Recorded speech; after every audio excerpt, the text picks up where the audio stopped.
पूज्य गुरुदेव का शुभ मंगल आगमन हो चुका है। सुंदर गुरु वंदना के साथ में, सुंदर गुरु वजन के साथ में आज कथा के तीसरे दिवस में हम सभी प्रवेश करेंगे। जय जय श्री राधे, हर हर महादेव, श्री शिवाय नमस्तुभ्यं।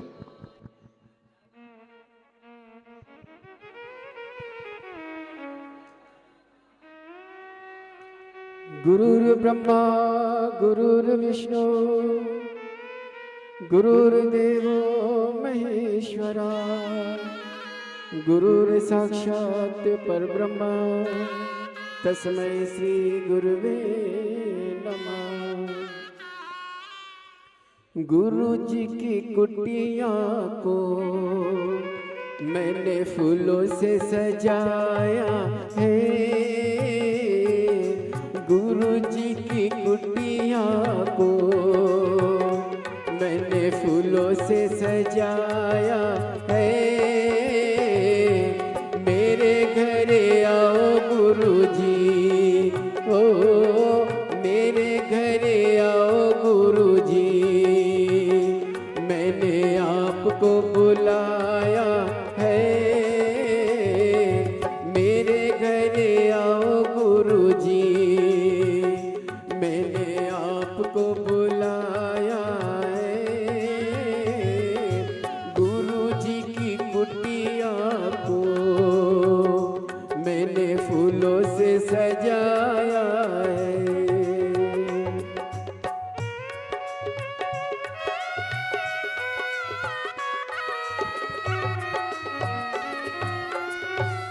बोली पर पूज्य गुरुदेव की जय जय श्री राधे। सभी भक्तों को हर हर महादेव, सदा जैसे के साथ श्री शिवाय नमस्तुभ्यं। पूज्य गुरुदेव का आगमन हो चुका है। गुरुदेव व्यासपीठ पर मंचासीन हो चुके हैं। आप सबकी तरफ से व्यासपीठ को नमन करते हुए हम सबके प्रिय, हम सबके लाडले ठाकुर कल्लू जी महाराज के चरणों में नमन करते हुए, परम सद्य परम आदरणीय विश्वविख्यात पूज्य गुरुदेव के पावन चरणों को नमन करते हुए और आप सभी शिव भक्तों के चरणों में नमन करते हुए सुंदर आज कथा के हम सभी तीसरे दिवस में प्रवेश करेंगे।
शिवाय। ओम नमः शिवाय। विश्वनाथ भगवान की जय। महाकालेश्वर भगवान की जय। ओमकारेश्वर भगवान की जय। कुबेरेश्वर महादेव की जय। हर हर महादेव, हर हर महादेव, हर हर महादेव।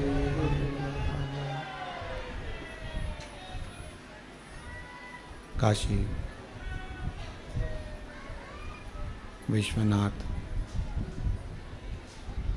ओगरदानी त्रिकालदर्शी कैलाशी अविनाशी भगवान शिव, जिनकी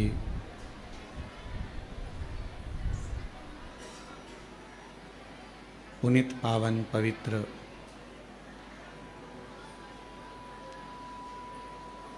शिव महापुराण की कथा बाबा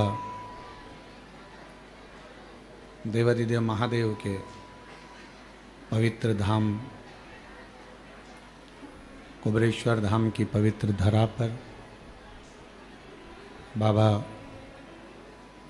देवादिदेव महादेव की कृपा करुणा से ये पवित्र कथा 12 ज्योतिर्लिंग के मध्य बिंदु कुबेरेश्वर धाम पर आयोजित है। ऑनलाइन ये कथा बाबा के इस पवित्र धाम से चल रही है। स्वर्गीय श्री मायाराम साहू जी, स्वर्गीय श्रीमती सोनवती साहू जी, स्वर्गीय श्रीमती बुधिया साहू जी, स्वर्गीय श्री मोहनलाल साहू जी की स्मृति में दामोदर प्रसाद साहू जी परिवार, समस्त ग्रामवासी धनोरा के सौजन्य से ये पवित्र कथा दामोदर मास में दामोदर प्रसाद जी करा रहे हैं। एक बार जोरदार ताली बजाकर उनका स्वागत, वंदन, अभिनंदन। शिव कृपा से ये पवित्र अवसर है जो ये भगवान देवादिदेव महादेव की ये पवित्र कथा, डीले डालो, डीले हल्का सा, पवित्र कथा आप और हम सब भगवान शिव की ये पवित्र भूमि से श्रवण कर रहे हैं। दामोदर मास, कार्तिक का पवित्र महीना, और इस कार्तिक के पवित्र महीने में भगवान शिव की ये पवित्र कथा बाबा देवादिदेव महादेव की ही कृपा से श्रवण करने का सौभाग्य प्राप्त हुआ है। हम देख रहे थे सुबह से आप सब, हॉल वालों का नहीं कहूँगा, जितने लोग हॉल के अंदर बैठे हैं उनके लिए नहीं, और जितने जो बाहर बैठे हुए हैं, सुबह से धूप में बाबा की कथा का इंतजार कर रहे हैं और कथा को श्रवण करने के लिए बैठे हुए हैं, विराजमान हैं। कहीं ना कहीं भगवान शिव की ये अविरल भक्ति, भगवान शंकर का ये भजन, भगवान शंकर का स्मरण, मंत्र जाप, नाम जाप, कीर्तन आपके और हमारे जीवन को सार्थक बनाता है।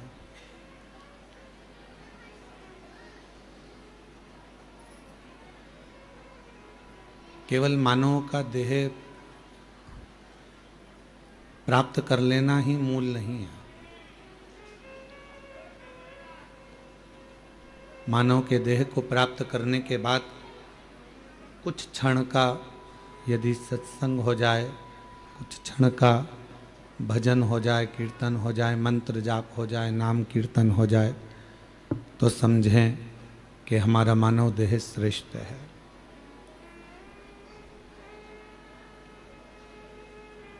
मैं दामोदर प्रसाद जी साहू जी को बहुत बहुत धन्यवाद देता हूं कि आपका धनोरा गांव आज धन्य हो गए। धनोरा गांव के निवासी आज कृतार्थ हो गए। भले ये कथा किन्हीं कारणवश छत्तीसगढ़ धनोरा में नहीं हुई, पर शिव कृपा से वो कथा यहाँ धनोरा ग्रामवासियों के लिए आयोजित की गई।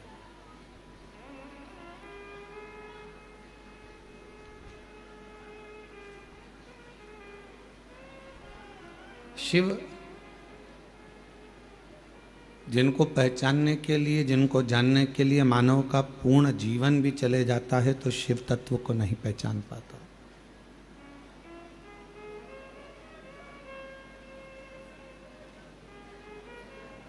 कोई यदि आपसे आकर कह दे कि मैं भगवान देवाधिदेव महादेव को, भगवान शंकर को, थोड़ा बाहर की आवाज बढ़ाओ, कोई आपसे आकर कह दे कि मैं भगवान शिव को पहचानता हूं या मैं भगवान शंकर को जानता हूं, बाहर बाहर, तो भगवान शिव को संत हो, साधु हो, सन्यासी हो, तपस्वी हो, साधक हो, उपासक हो, महात्मा हो, कोई नहीं जान सकता। शिवजी को स्वयं, भगवान देवाधिदेव महादेव को स्वयं परमात्मा भी जानने का प्रयास करते हैं तो नहीं जान पाते। और ये शिव महापुराण की कथा में प्रथम में महत्तम के अंदर ही विद्येश्वर संहिता में ये बात आ जाती है कि ब्रह्मा जी भगवान शंकर को जानने के लिए एक पर्वत को घुमाते हैं। अग्नि का खंभ प्रकट हो जाता है तो भी ब्रह्मदेव पहचान नहीं पाते हैं कि ये शिव है।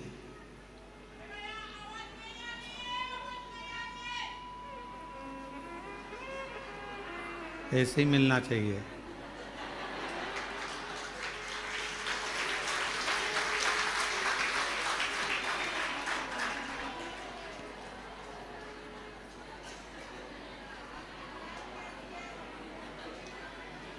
तुमने पुकारा और हम चले आए।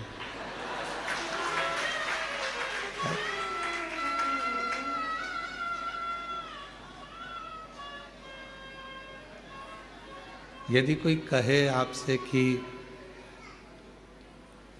हम शिव को जान लिए हैं या हम शंकर जी को पहचान लिए हैं तो कठिन, कोई नहीं जान सकता। शिव को जानेगा कौन? शिव महापुराण की कथा कहती है जिसको शिव कृपा करेंगे। भगवान शंकर जिस पर करुणा करेंगे। हमारे बीच में छुरिया गांव के, छत्तीसगढ़ के ही हालेकोसा से दिनेश साहू जी यहाँ पर विराजमान हैं, जिन्होंने पूर्व में 2 दिव्य कथा छुरिया हालेकोसा में कराई है। एक बार उनके लिए भी जोरदार ताली बजाकर साधुवाद है। तो शिव को जानना कठिन है, पर शिव को कौन जान सकता है? जिस पर शिव स्वयं कृपा करे, शिव स्वयं करुणा करे, तो समझ लो कि कोई जान सकता है।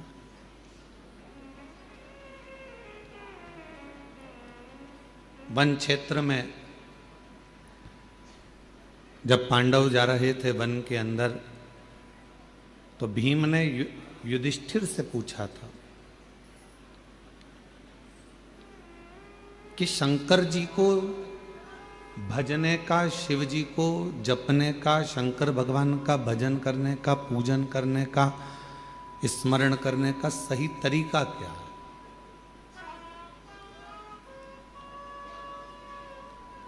और हम निवेदन करेंगे कि जितने भी शिव भक्त आस्था चैनल पर कथा सुन रहे हैं और जितने फेसबुक यूट्यूब पर सुन रहे हों, चाहे जितने बाबा कंकर शंकर की भूमि पर कुबेरेश्वर धाम पर कथा सुन रहे हों, इस बात को आप भी बड़े ध्यान से सुनिएगा।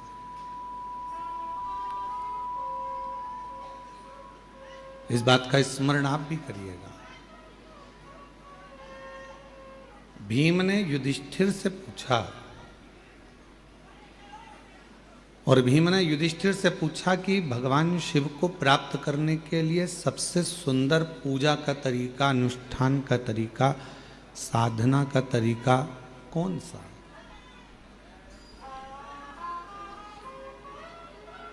कोई एक तरीका ऐसा बता दो जिससे हम पूजन कर ले, अनुष्ठान कर लें, साधना कर लें। मेरी जीजियों, मेरे जीजाओं, पूजन के बहुत विधान हैं। जैसे आज उत्तर भारत के मेरी जीजियाँ, मेरे जीजा, मेरी बेटियाँ, बेटा, मेरी माताएं आज छठ पर्व मना रही हैं। सूर्य उपासना का एक ऐसा व्रत जो 32 घंटे का, 36 घंटे का जो व्रत होता है, 3 दिन तक चलने वाली वो सूर्य आराधना आज उत्तर भारतीय, मेरे भारत की भूमि की मेरी माताएं कर रही हैं।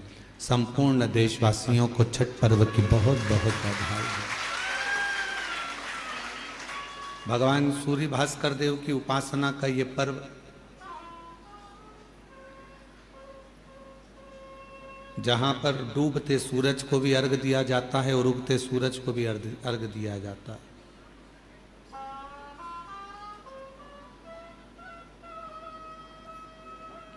जहाँ भगवान देवादिदेव महादेव की आराधना के साथ में सूर्य की आराधना का पर्व है, माँ छठ की आराधना का पर्व है। तो पूछा भीम ने युधिष्ठिर से कि भगवान की पूजन का सही नियम क्या है, भगवान शंकर की साधना का सही तरीका क्या है, उनकी उपासना का सही तरीका क्या है।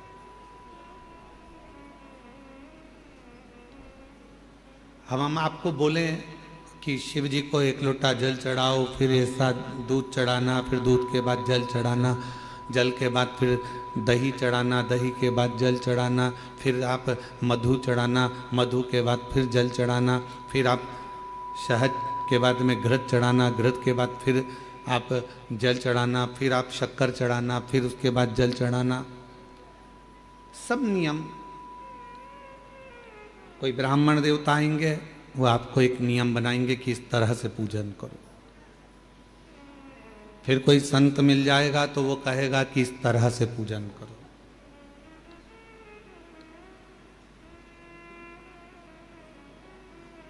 फिर कोई महात्मा मिलेंगे, वो कहेंगे इस तरह से पूजन करो। पर वही बात भीम ने युधिष्ठिर से पूछी कि पूजन का नियम क्या है, हम भगवान शंकर की पूजन कैसे करें, हम भगवान शंकर की आराधना साधना कैसे करें, क्या नियम हो सकता है। अब यहां जितनी माताएं बैठी हैं, हम एक एक को खड़ा करके पूछे हैं कि तुम बताओ कि शिव जी के पूजन का नियम क्या है, तो हम दामोदर प्रसाद जी से पूछेंगे, वो अलग नियम बताएंगे, उनके बेटे से पूछेंगे तो वो अलग नियम बताएंगे, बहू से पूछेंगे वो अलग नियम बताएंगे। बोलो सही है कि गलत है। जितने मेरे बाहर जीजियाँ बैठी हैं, जीजा बैठे हैं, जितनी माताएं बैठी हैं, जितने बच्चे बैठे हैं, उनसे पूछेंगे क्यों शिव जी के मंदिर जाते हो, हाँ क्या नियम से पूजन करते हो, तो कहेंगे हम झाड़ू लगा देते हैं, पोछा लगा देते हैं, जल चढ़ाते हैं, बेलपत्र चढ़ाते हैं, ये करते हैं, वो करते हैं। सबका अपना अपना नियम है, सब अपना नियम बता। भीम ने भी युधिष्ठिर से पूछा कि शिव पूजन का नियम क्या है।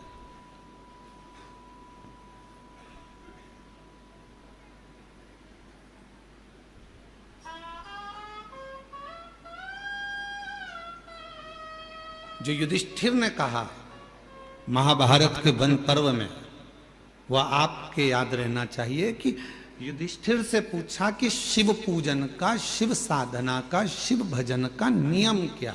तो युधिष्ठिर ने कहा भीम,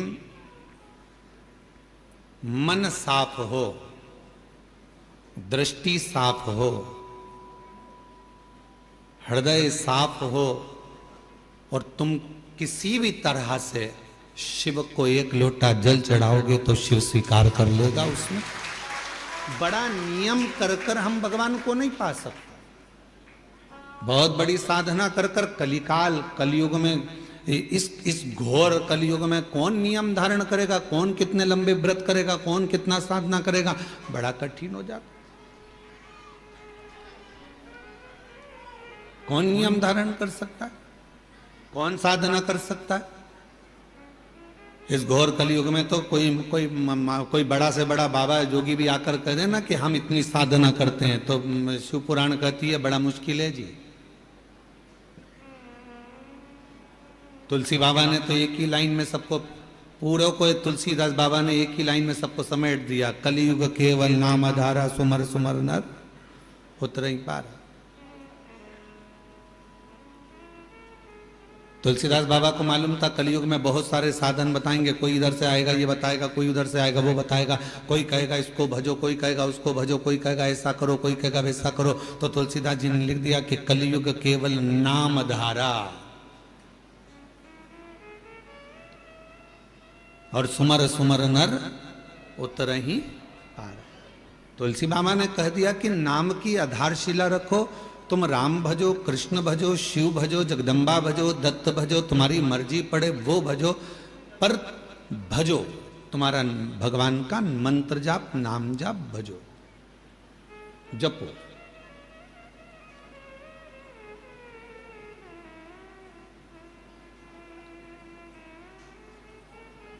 मंत्र जाप, साधना, नाम जाप, कीर्तन ये करो। स्पीकर ऑन चालू करो, बाहर के स्पीकर। और जब मंत्र, साधना, व्रत हम कुछ भी करें, पर यदि हमारे मन ही पवित्र नहीं है, हमारा हृदय ही पवित्र नहीं है, तो क्या हम शिव को प्राप्त कर सकते? कह रही है कि साधना में मन की पवित्रता होना चाहिए।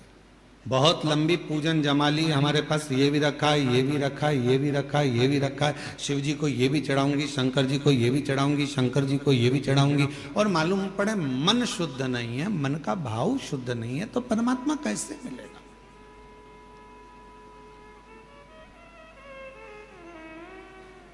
एक लाइन वो आप गुनगुनाते, हमने आंगन नहीं बुआरा, कैसे आएंगे हरि, अब तक गंदा पड़ा है द्वारा, कैसे आएंगे हरि, कैसे आएंगे?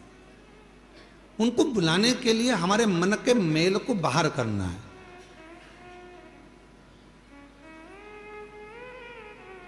कहां पर आए हो आप लोग कथा श्रवण करने के लिए? बाबा कुबरेश्वर के धाम, मेरी जीजियों का मायका और मेरे जीजाओं का ससुराल।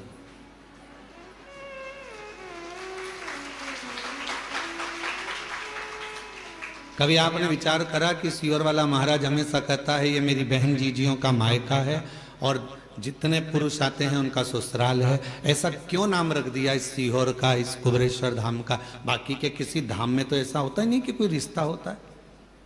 किसी धाम में किसी का कोई रिश्ता बता दे कि हमारे काका जी वहां रहते हैं, ना मामा जी वहां रहते हैं, नाना जी वहां रहते हैं। केवल पूरी दुनिया में एक धाम है कुबरेश्वर धाम, जहाँ रिश्ता निभता है। जितनी मेरी बेटियां आती हैं, बहन आती हैं, माताएं आती हैं, उनका ये मायका है। और जितने पुरुष आते हैं, बच्चे आते हैं तो उनके नाना का घर है, और बड़े आते हैं तो उनका ससुराल है। तो ये एक परिवार। क्यों इस भूमि पर ऐसा क्यों है कि यहाँ संबंध है, रिश्ते हैं, नाते हैं। हमने आपका संबंध यहाँ कुबरेश्वर धाम से इसलिए जोड़ दिया क्योंकि जब भी बहन बेटी अपने मायके में जाती है तो मायके से जब भी आती है तो कुछ ना कुछ लेकर जरूर आती है। बोलो सही है कि गलत है? मायके से पिताजी भेजेंगे बेटी को तो भले एक बिस्कुट का पुड़ा दे दे, चाहे कुछ भी दे दे, एक साड़ी दे दे, नहीं दे तो 2 रुपया, 5 रुपया, 500 रुपया, 1000 रुपया दे, वो भी नहीं दे तो सामान फल फ्रूट मिठाई रखकर भेज देगी माँ बाप, पर कुछ ना कुछ दिए बिना बेटी को अपने घर से भेजते ही नहीं है। और दामाद अगर घर आता है और अगर नवासा घर आता है, नाना नानी के घर में अगर बच्चे आते हैं तो वो भी जाते हैं तो नानी नाना कुछ ना कुछ देकर भेजते हैं। जमाई आया तो उसको कुछ ना कुछ देकर भेजते हैं। इसलिए तो ये बहुत जरूरी है। और जो दामाद बहुत उद्दंडी होता है ना, बहुत लड़ता झगड़ता है बेटी से, तो उसको भी देकर भेजते हैं, उसको भी देकर भेजते हैं, भले गाली देकर भेजे पर भेजते तो है, ऐसा तो।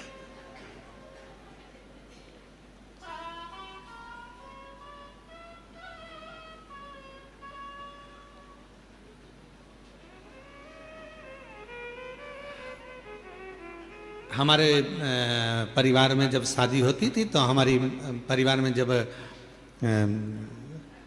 बेटियों की बहनों की शादी होती थी तो वो हमारे माता जी हमसे कई बार कह देती, सुनो आज रात को जागना है तुमको। हमने पूछा क्यों मम्मा? तो कहा कि शाम को वो तुम्हारे वो छोरी है ना अपने परिवार की, उसका ब्याह है ना तो वहाँ कन्यादान करना पड़ेगा, तो पाँव पूजना पड़ेगा। अब तुम्हारे इधर पाँव पूजते कि नहीं पूजते? जम के तो बोलो पूछते। तो अब रात के समय जब फेरे होते हैं तो पाँव पूजना पड़ेगा, तो हमारी माताजी हमको जगा के रखती थी, और सो भी जाते तो ढूंढ के लाती थी, चलो पाँव पूजो। अब रात को नींद में एक तो काम कर करके थक जाओ और ऊपर से रात को मम्मा माताजी जगाए और पाँव पूजवाए, तो धीरे धीरे पाँव पूजते पूजते मन में फुसफुसा भी देते थे, देखो जीजा जी पाँव पूज रहे हैं, जब तक पूज रहे हैं, जीजी को दिक्कत आई तो सिर भी पूज देते हैं। अब जीजा टेंशन में है तो वो पास में जीजी बैठे तो उसको, तो जीजी कह देती है ही ऐसा, है ही ऐसा।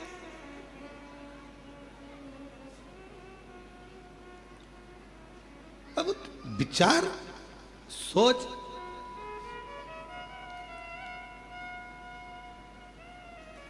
होता है कभी कभी ऐसा स्मरण। एक व्यक्ति बोला कि बहुत पुरानी बात है, हम जब स्कूल कॉलेज में पढ़ते थे उस समय की बात। अब उस समय पर हम 9th क्लास में पढ़ रहे थे, और 9th क्लास में पढ़ते तो वो बोले देखो उनके घर पे कितनी भीड़ होती है, वो उनके घर पे कितनी भीड़ होती है। तो हमने भी हमारे दोस्तों से कहा कि भीड़ लगाना कोई बड़ी बात है, 1 मिनट में भीड़ लग जाती है, उसमें कौन सी दिक्कत वाली बात है। तो क्या ऐसे कैसे लग जाती है? हमने कहा कल तुम एक काम करना, 2 बांस तुम खरीद के लाना, बाकी के घास हम ले आएंगे, सफेद कपड़ा बांध लाएंगे, किसी के घर पे रख देंगे, भीड़ इकट्ठी हो जाएगी। उसमें कौन सी दिक्कत? भीड़ इकट्ठी करना थोड़ी ना बड़ी बात।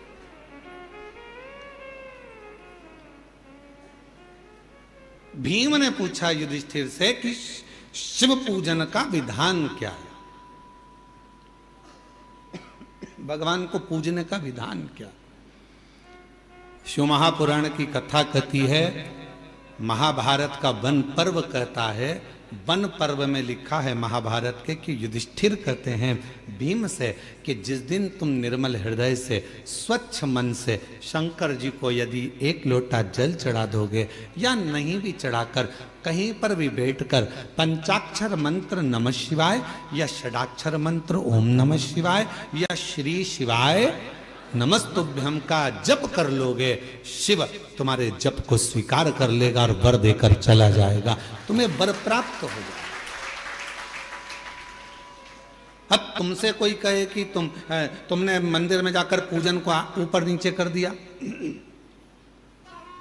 तुमने मंदिर में जाकर पहले दूध चढ़ा दिया, फिर जल चढ़ा दिया, उसके बाद में तुमने फिर कुछ चढ़ा दिया, पहले जल चढ़ाकर फिर तुमने बेलपत्र चढ़ा दी, इतने में किसी ने देख लिया, देखते से ही वो बोली तुमने तो गलत काम किया, पहले तो जल चढ़ना था, फिर बेलपत्र चढ़ना थी, और तुमने बेलपत्र चढ़ा दी उसके बाद जल चढ़ा दिया, तुमने तो ऐसा कर दिया, तुमने तो चावल का दाना ऐसा चढ़ा दिया, तुमने तो वैसा कर दिया। उसको समझा कर कह देना, हजारों तरह के मनुष्य संसार में रहते हैं तो हजारों तरह की पूजा भी संसार में होती है। 33 कोटि देवताओं ने भगवान शंकर की आराधना 33 कोटि देवताओं ने 33 कोटि तरह से करी है।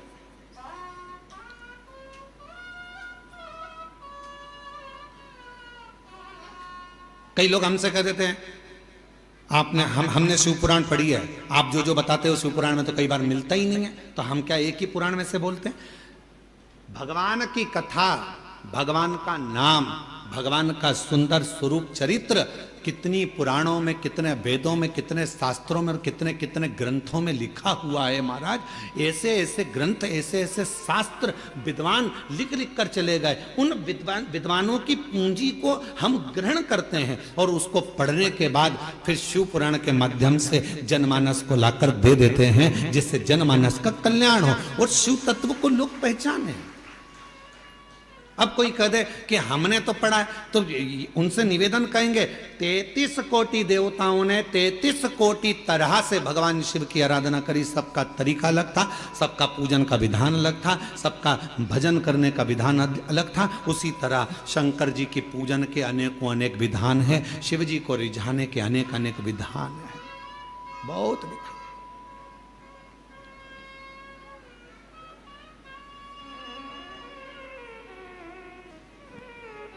सबका तरीका अपना, पूजन का नियम सबका अपना। कभी भी यह मत सोचना कि मैंने इस तरह से पूजन करी, भगवान स्वीकार करेगा कि नहीं करेगा। कभी यह मत सोचना कि मैंने भगवान को ऐसे पूजा है, भगवान स्वीकार करेगा कि नहीं करेगा। कभी यह मत सोचना कि मैंने तो इस तरह से व्रत कर लिया, भगवान स्वीकार करेगा कि नहीं करेगा। मैंने तो इस तरह से कथा सुनी, भगवान स्वीकार करेगा कि नहीं करेगा। बस निवेदन है, मन पवित्र रखना, भगवान स्वीकार लेगा।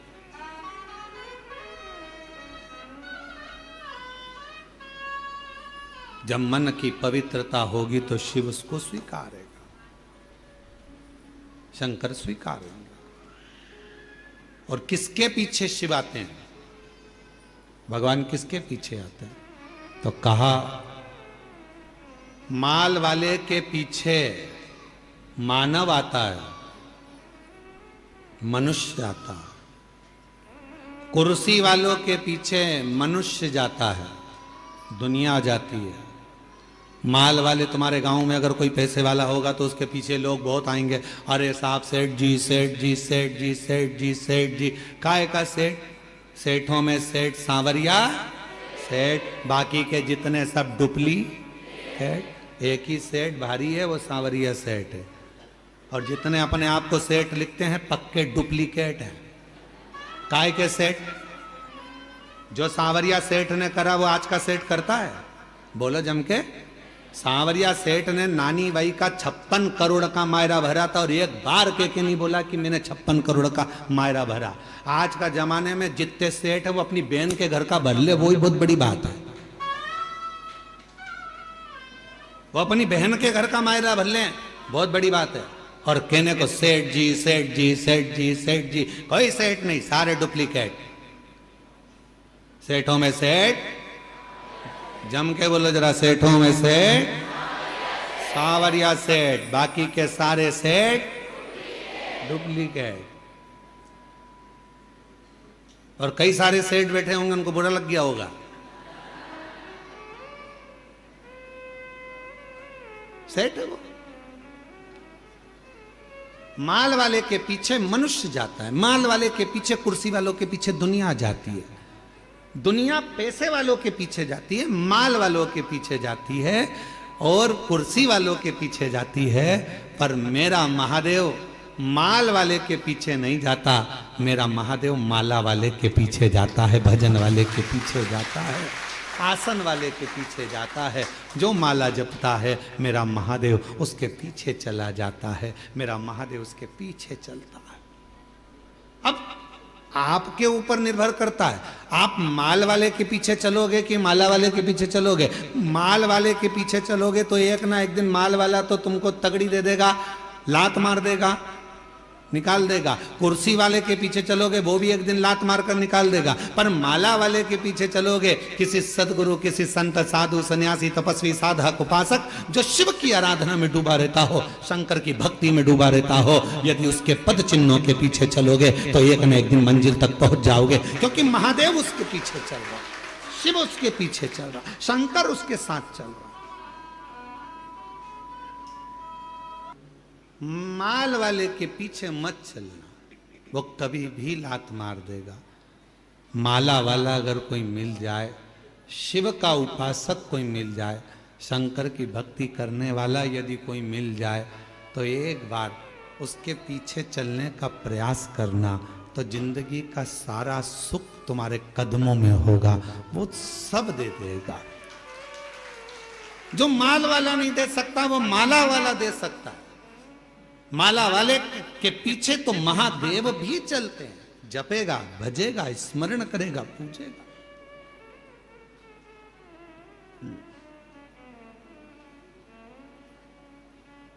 आज पूरी दुनिया, पूरा विश्व बाबा देवाधिदेव महादेव की भक्ति में लगा हुआ है।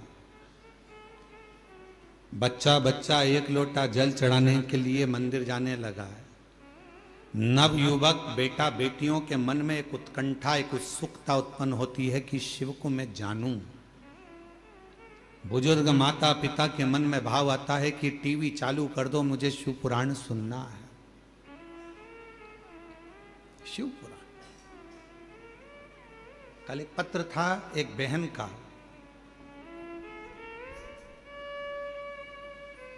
अब वह पत्र को ढूंढना पड़ेगा बहुत सारे पत्रों में, तो कहीं अगर यहाँ बैठी हो तो वो बिना कथा के रह नहीं सकती, बिना कथा के।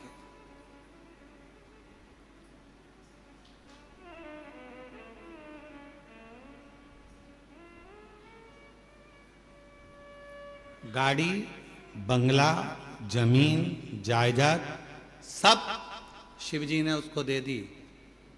उससे पूछा जाए कि तुझे कहां से मिला, तो कहे शंकर जी के दरवाजे से, नहीं तो मेरे तो शून्य थी, शून्य थी। कथा नहीं सुनती तो बुखार आ जाता।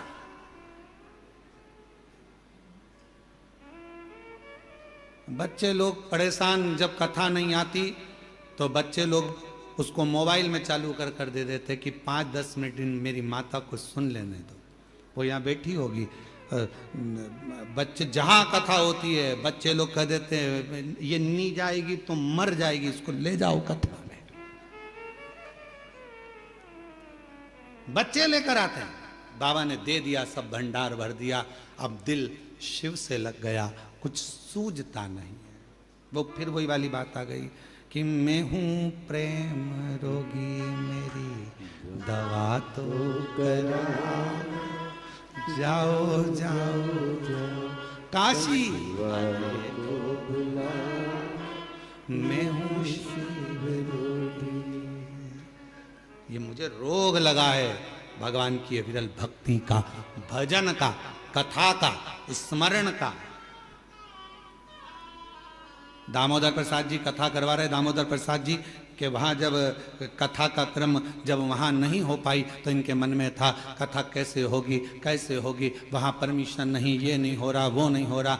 आखिरी में ललकता दामोदर प्रसाद साहू जी के मन में थी, तो धनोरा से भगवान शिव ने इनके मन की बात को जान लिया।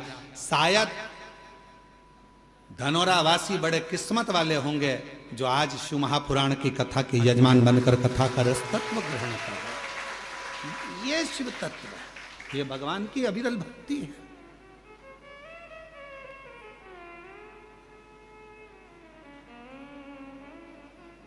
भीम युधिष्ठिर कह रहे हैं, भीम शिव को पाने के लिए सबके अपने अपने तरीके हैं, तुम कौन सा तरीका अपनाओ, कौन सा तरीका।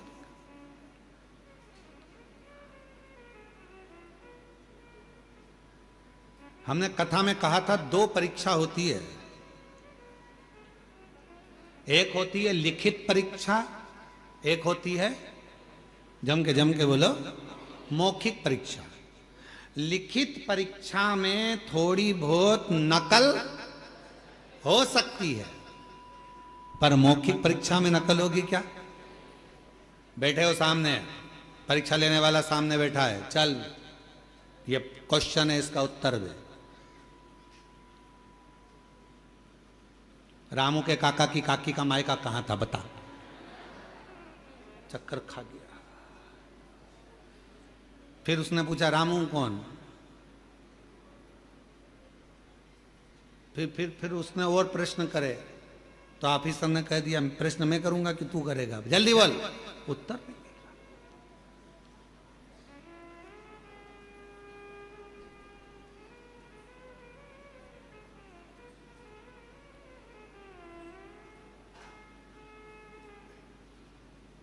स्मरण क्या करें महाराज? लिखित परीक्षा में नकल हो सकती है, पर मौखिक परीक्षा में नकल नहीं होती है। लिखित परीक्षा में नकल कर कर लोग प्राप्त करे ना करे वो अपनी जगह है, और लिखित परीक्षा का एक एक अंक मिलता है, कटता है, फिर मिलता है, कटता है, कुछ मिलेगा कुछ कटेगा। पर मौखिक परीक्षा जब ली जाती है, सामने वाले व्यक्ति को अगर पसंद आ गई उसकी बात, उत्तर, तो समझ लो कि पूरे नंबर अच्छे मिल जाते हैं और पूरा रिजल्ट अच्छा आ जाता है। उसी तरह शिव महापुराण की कथा कहती है, आप अगर लिखित परीक्षा नहीं दे सकते, मतलब आप बहुत घंटों तक बैठकर भजन नहीं कर सकते, तप नहीं कर सकते, साधना नहीं कर सकते, व्रत नहीं कर सकते, उपासना नहीं कर सकते, तो मौखिक परीक्षा करो। अपने घर पर 5 मिनट बैठो और श्री शिवाय नमस्तुभ्यम का जाप करो। जब तुम्हारे मुख से श्री शिवाय नमस्तुभ्यम निकलना प्रारंभ होगा, तब सामने जो एग्जाम लेने बैठा है मेरा देव अधिदेव महादेव, वो तुम्हें पास कर देगा और तुम्हें उन्नति की सीढ़ी पर चढ़ा देगा।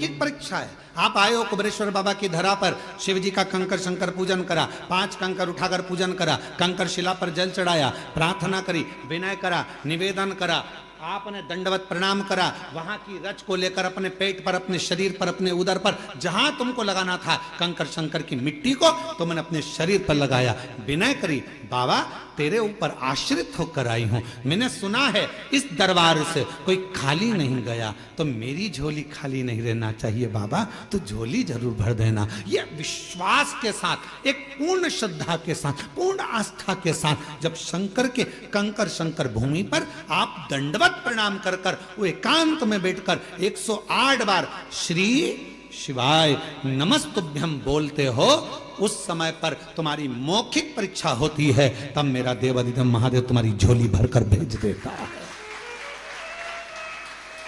झोली भरकर भेज देता।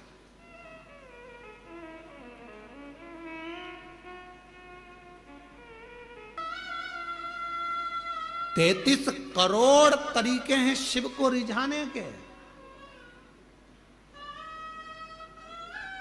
सबका अपना अपना तरीका है। कोई कहेगा ओम नमः शिवाय बोलो, कोई कहेगा नमः शिवाय बोलो, कोई कहेगा ये बोलो, कोई कहेगा वो बोलो, कोई कहेगा श्री शिवाय नमस्तुभ्यं, कोई कहेगा राम बोलो, कोई कहेगा ओम नमः भगवते वासुदेवाय बोलो, वो कोई कहेगा कृष्ण बोलो, कोई कहेगा दत्त बोलो, कोई कहेगा, सबका अपना। 33 कोटि देवता हैं तो 33 कोटि तरीके शंकर को रिझाने के हैं, 33 कोटि तरीके से शिव का पूजन होता है। हजारों, मध्य प्रदेश में पूजन का तरीका अलग होगा तो छत्तीसगढ़ में पूजन का तरीका अलग होगा, गुजरात में पूजन का तरीका, सबका तरीका अलग है। भगवान परंतु एक ही भाषा जानता है, वो प्रेम की भाषा, तरीका कोई सा भी।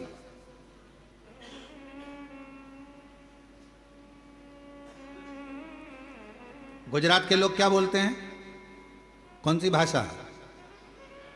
छत्तीसगढ़ वाले बोलो बोलो बोलो छत्तीसगढ़िया। पंजाब के, हरियाणा के हरियाणा, महाराष्ट्र के मराठी, बंगाल के बंगाली, सब, तेलंगाना के तेलंगी, जो भी भाषा आपकी बोलने वाली है, आंध्रा की अपनी, यहाँ की अपनी, वहाँ की। अब हमें एक बात तुम बताओ रे, जितने बैठे हो सब बताओ, और जितने आस्था चैनल पर सुन रहे हो वो भी बताओ, भगवान को कौन कौन सी भाषा आती होगी? जरा विचार करो। बोलो बोलो बोलो, जम के बोलो जरा। भगवान को कौन कौन सी भाषा आती होगी? पृथ्वी पर यह भाषा क्या भगवान ने बनाई कि तुम मराठी बोलना, तुम गुजराती बोलना, तुम ये बोलना, तुम ये बोलना, तुम वो बोलना? भगवान केवल एक भाषा जानता है। चींटी भी रोती है तो वो आंसू पोंछने आता है, हाथी भी पुकारता है तो गरुड़ छोड़ कर आता है, और जब एक मछली को भी दर्द होता है तो वो तड़प कर दौड़ पड़ता है। जीव जंतु पशु पक्षी जानवर मनुष्य सबकी एक भाषा भगवान ने जानी है, वो है उसकी प्रेम की भाषा। जब वो भगवान को हृदय से पुकारता है वो आता। अब तुम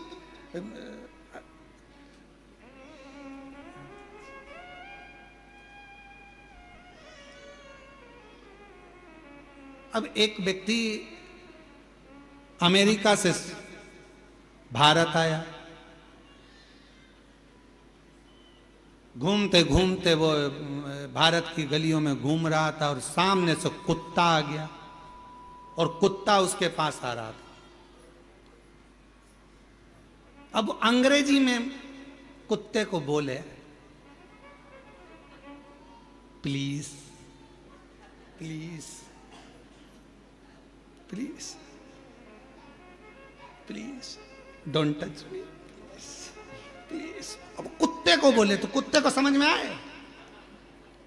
कुत्ता और उसके पास में आया। इतने में एक व्यक्ति चिल्ला कर बोला, हाय!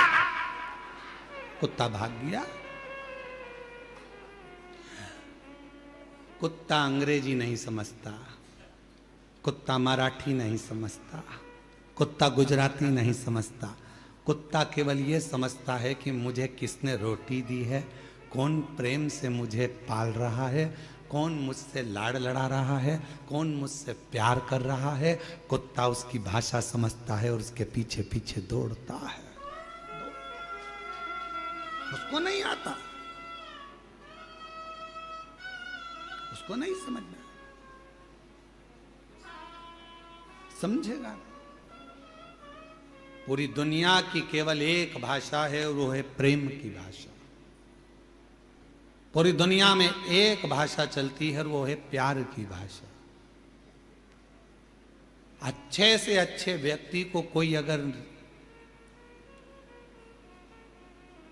अच्छे से अच्छे व्यक्ति को अगर तुम्हें रिझाना है तो उसको धन से, दौलत से, संपदा से, सत्ता से, वैभव से नहीं, उसको केवल प्रेम की भाषा से रिझाया जा सकता है। तुम प्रैक्टिकल घर में करो ना। एक बार चिढ़कर बोल दो अपने पति से, देखो मेरे को सामान ला कर दे देना, पहले बोल दे रही हूं। वो चिढ़कर जवाब देगा और एकदम प्यार से सिर पे पल्लू लेके बड़े प्रेम से, ए जी आज मुझे बुला दोगे क्या? इतनी स्माइल में बोलोगे तो वो तुरंत फोन लगाएगा। क्यों, कहाँ है तू? अरे तेरी भाभी को जरा ये सामान चाहिए, ला देगा क्या? इतनी फास्ट, गया ही नहीं, सामान दरवाजे पे आ गया। प्यार की भाषा में, स्नेह की भाषा में समर्पण होता है। पुकारो उसको प्रेम से, हृदय से। जब आप लोग आंख बंद कर लेते हो, भगवान को दिल से जब हृदय से कहते हो, भोला सब दुख काटो, ओ भोला सब दुख काटो। कितने प्रेम से जब आप पुकारते हो, स्नेह से आप पुकारते हो, वो स्वीकार करता है। कल शाम के समय आरती के पहले लगभग आरती होने वाली होगी 6:30 बजे के आरती का टाइम होता है, प्रदोष काल की आरती का 6:30 बजे। उस समय पर कुछ माताएं वो आम के पेड़ के साइड में बैठी बैठी भजन गा रही थी, बड़े प्रेम से गा रही थी, इतनी स्वर में। और कम से कम 8-10 होंगी और कुछ नहीं था उनके पास, फिर भी वो भगवान को,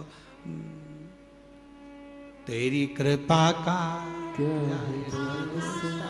कब किस पर हो जाए जरा सी हम पर कर दो। हाँ, वो भजन गा रही थी तो हमने आशीष से कहा, आशीष इतने प्रेम से गा रही है, आज शंकर भगवान इसको देख ही मानेंगे, पक्का है, इससे कृपा कर कर ही माने। इतने प्रेम से, कोई सुने ना सुने, पंडाल में बैठी है, मंदिर प्रांगण में बैठी है, हम आपसे भी कहेंगे मंदिर प्रांगण के अंदर कहीं बैठे हो, 10 माताएं मिल गई, 15 माता मिल गई, 5 मिनट 10 मिनट जो भजन आपको आता है उसको गुनगुनाया करो, उसका स्मरण करा करो, उसकी भक्ति करा करो। आए हो अपने बाप के घर में, अपने पिता के घर में, तो यहाँ खुश रहकर, अलमस्त रहकर 5 दिन की कथा है। आज तीसरा दिन हो जाएगा। कल कथा का समय यही 2 बजे से 5 बजे तक हो जाएगा। कल कथा की शिवरात्रि हो जाएगी और परसों के दिन सुबह 8 बजे से 11 बजे तक कथा होकर 11 बजे बाबा का अन्नकूट प्रसाद प्रारंभ हो जाएगा। सब अपने अपने घर भोजन प्रसाद पाकर चले जाएंगे। हो गई कथा, 5 दिन पूर्ण हो जाएंगे, मालूम ही नहीं पड़ेगा। और कई लोग ऐसे भी हैं कि झगड़े में निकल जाएंगे, ये मेरी जगह, ये मेरी जगह, ये मेरी जगह, ये मेरी जगह, हट तू इधर से, तू उधर, और झगड़ा कर रहे हैं, लड़ रहे हैं, समान कौन का, सब गए अपने अपने।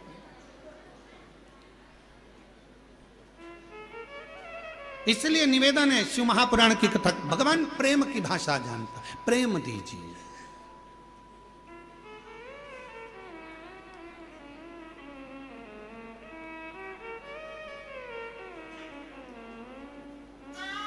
और जब शिव प्रेम की भाषा से रीझते हैं, प्रेम की भाषा से, भगवान शंकर को केवल प्रेम की। आप कैसे जल चढ़ा रहे हो?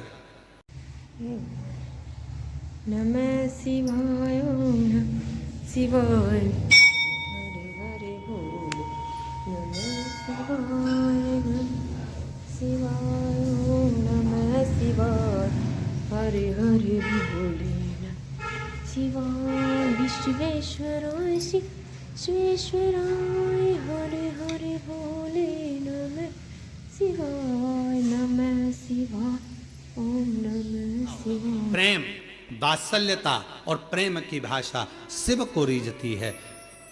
स्वयं युधिष्ठिर ने भीम से यह कहा कि तुम भगवान शिव को अगर रिझाना चाहते हो तब करोगे, रीझेगा नहीं रीझेगा मालूम नहीं, साधना करोगे रीझेगा नहीं रीझेगा पता नहीं, पर मन की निर्मलता होगी और हाथ में यदि 1 लोटा जल होगा, तुम उसके लिए लेकर जा रहे होगे तो वो भी 1 लोटा जल तुम्हारा कल जरूर बदल देगा, ये निश्चित है।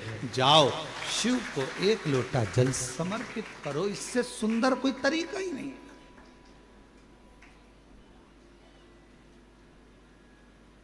इससे सुंदर तरीका क्या हो सकता?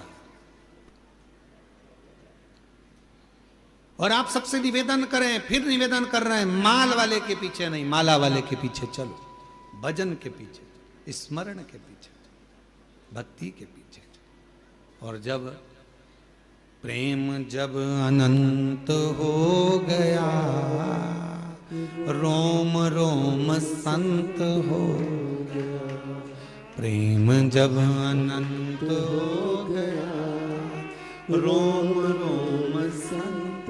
जब प्रेम बढ़ जाता है, स्नेह बढ़ जाता है, तब परमात्मा मिल जाता है। संत केवल कपड़े बदलने से संत नहीं हो जाता, बहुत सारा तिलक लगा लिया तो संत नहीं हो जाता, लंबे लंबे बाल बढ़ा लिए तो संत नहीं हो जाता, पूरे चेहरे पर चंदन पोत लिया उससे कोई संत नहीं हो जाता, बहुत सारी माला पहन ली उससे कोई संत नहीं हो जाता, अपने कपड़े को चेंज कर लिया उससे संत नहीं हो जाता। कपड़ा बदलने से कभी भगवान नहीं मिलता, कलेजा बदलने से महादेव मिल जाता है, कपड़े से नहीं मिला है।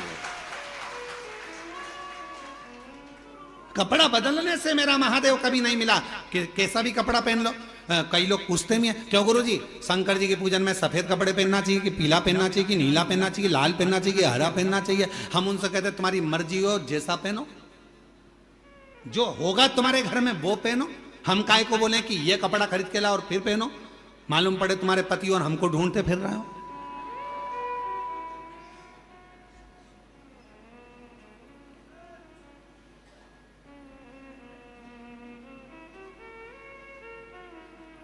अब एक व्यक्ति की वीडियो आई, शायद वो सोशल मीडिया पे भी डली होगी, एक व्यक्ति की वीडियो आई और नीचे लिख के भेज दिया, गुरुजी तुम्हारे कहने पे पेड़ पे चढ़ा।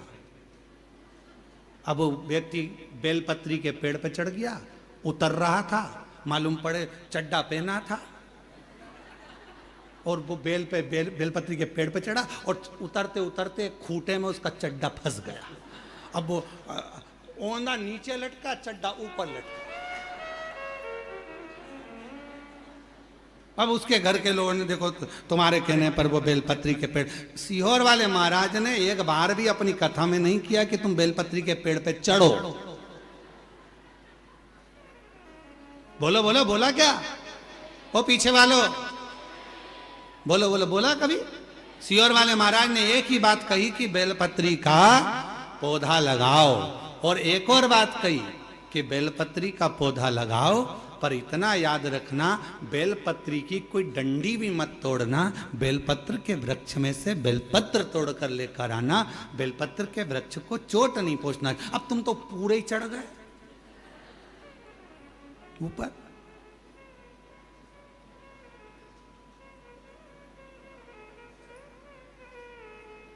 अगर होगी ना हमारे पास में वीडियो तो हम कल तुमको पूरी मीडिया को दिखाएंगे, ठीक है? जितने लोग ब्रेक हैं वो नीचे लिखा गुरुजी तुमने, हमने फिर कह रहे हैं ये नहीं कहता। आजकल सीहोर वाले गुरुजी की वॉइस कैच करी जाती है और गुरुजी जैसा बोलते हैं तो गुरुजी का तो फोटो लगा दिया जाता है। वो कौन सा जमाना है रे? AI का जमाना। तो वो गुरुजी का फोटो लगा देते हैं और आवाज गुरुजी की निकाल के ना जाने कौन सी AI आई, ऐसी बाई ना जाने कहां से आई, वह AI। तो उसने गुरुजी की आवाज नोट कर ली और फोटो गुरुजी का और बोल वो देते हैं, आज गुरुजी ने ऐसा बताया, ये चढ़ाना वो चढ़ाना। हमारा निवेदन है तुम किसी के चक्कर में मत पड़ना। सीहोर वाले महाराज की ओरिजिनल वीडियो तुम्हारे पास हो तो स्वीकार करना, हमारी सोशल मीडिया पे डली हो उसमें से निकालना। त्योहार पाता है तो हमारी सोशल मीडिया पे हम वीडियो जरूर डालते हैं, उसमें से निकाल कर फिर उसको सुनना कि गुरुजी ने बोला कि नहीं बोला। नहीं तो आजकल तो चेहरा लगा लगा के लोग नया नया काम कर रहे। तुम्हारी पहचान की अगर ये AI बाई कहीं मिल जाए तो सीहोर जरूर लेकर आओ, तो उससे पूजन कर। कहां ढूंढो? हम तो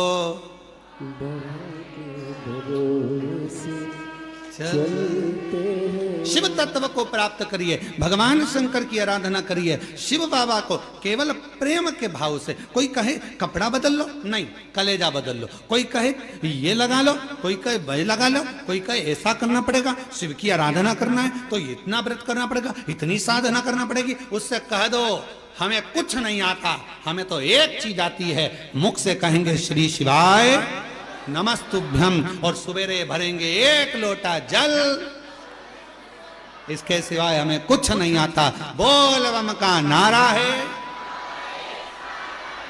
बस इतने में कल्याण तुम हो गया काम। और कभी कभी जोरदार तरीके से हार, बस। तुम्हें बोलने के लिए मना नहीं है। हाँ, हम पहले जो नहीं बोलता था तो हम मुख से कहते थे बोलना चाहिए, दोनों हाथ उठाकर हार हार।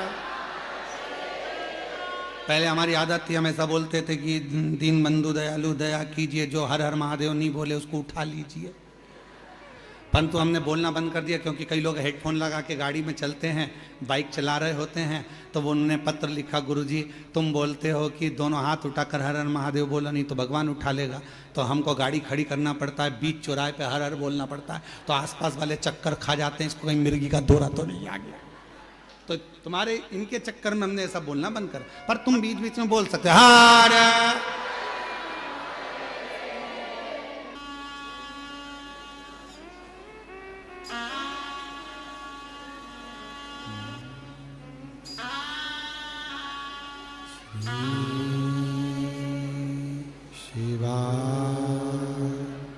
नमस्तु श्री शिवाय नमस्तु श्री शिवाय नमस्तु श्री शिवाय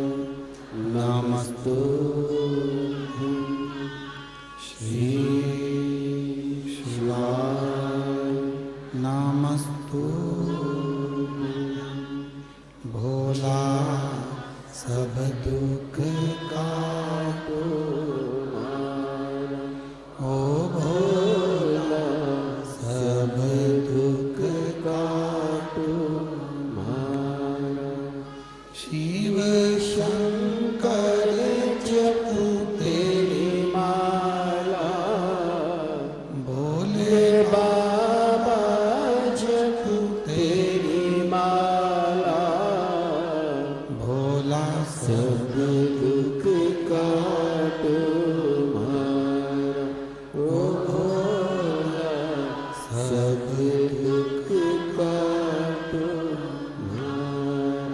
वैश मंगल मंगलकारी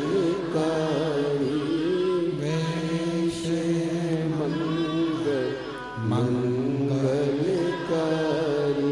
शमशान वासी हमारा शमशान वासी हमारा ओ भोला सब दुख काटो हमारा ओ भोला सब दुख काटो हमारा।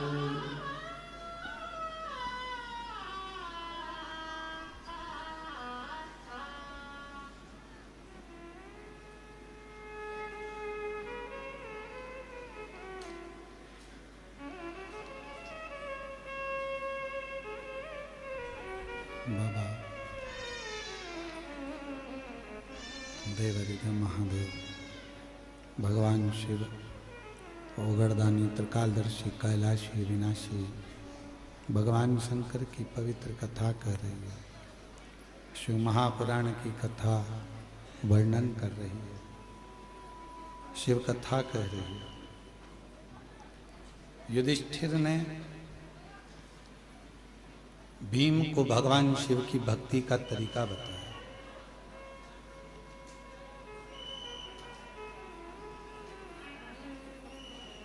और दुनिया का सबसे सुंदर शिव को पाने का अगर कोई तरीका है तो वो एक लोटा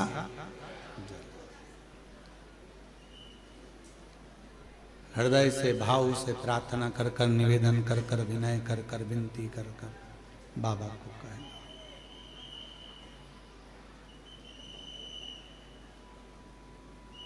कुबेरेश्वर धाम जब आप आया करें तो बाबा से बोला करें कि मेरे सुख में और मेरे दुख में आप सबसे पहले आओ।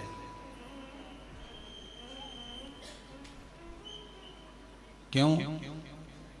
सुख में अगर भगवान आएंगे पहले और दुख में पहले आएंगे तो दोनों में लाभ आपका है। सुख में आएगा मेरा शंभु मेरा त्रिकालदर्शी कैलाशी अविनाशी तो आनंद पाएगा, और दुख में अगर भगवान शिव पहले आ गए तो फिर दुख वहां रह नहीं सकता, दुख वहां रहेगा ना। ऐसा प्रसंग शिव महापुराण में आता है कि जब दक्ष प्रजापति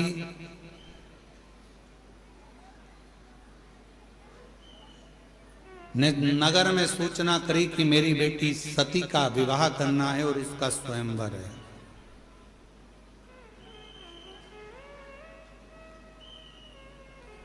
सती का स्वयंवर, बड़े बड़े वीर वीर देवता आए, राजा आए, स्वयंवर के लिए पहुंचे, क्योंकि माता सती का स्वयंवर कोई साधारण बात नहीं है और दक्ष प्रजापति की बेटी है।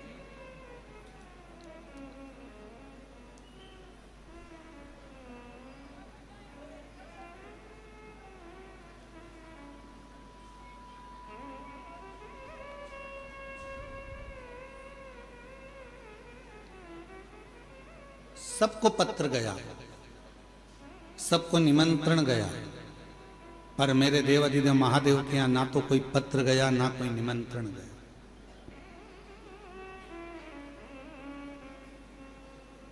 और माता सती स्नेह किसको करती हैं, प्रेम किसको करती हैं? शिव को। ये संसार की रीति रही है। कल भी कथा में कहा था कि लोग दूर वालों से फोन लगाकर पूछते हैं तुम कैसे हो, और पास में जो रह रहे हैं उनसे बात तक नहीं कर पाते कि तुम कैसे हो।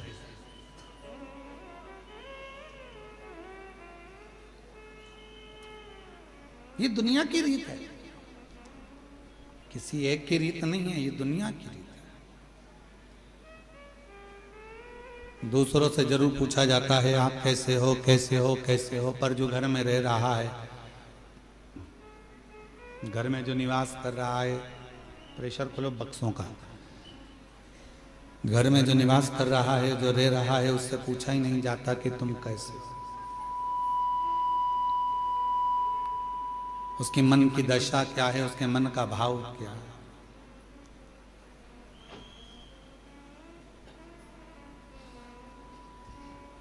किसी ने बहुत अच्छी बात कही कि खिलौने वाला खिलौना बेचता है।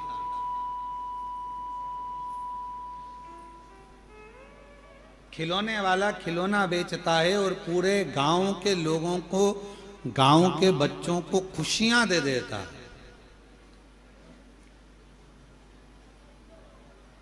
और वो खिलौने वाला जब खिलौना बेचकर गांव के बच्चों को खुशियां दे देता है तो उन गांव के बच्चों के चेहरे की खुशी थोड़ा सा धन देती है और वो धन से उस खिलौने वाले के घर के बच्चों के चेहरे पर भी खुशी आ जाती है, उनके चेहरे पर भी प्रसन्नता आ जाती है, उनके चेहरे पर भी स्माइल आ जाती है, उनके चेहरे पर भी प्रसन्नता आ जाती है। शिव पुराण कहती है कि आप किसी को प्रसन्नता दोगे तो आपको प्रसन्नता मिलेगी। आप किसी को अच्छा दोगे तो आपको अच्छा मिलेगा। और गाली देकर देख लो, गाली भी मिलेगी और बोनस भी मिलेगा।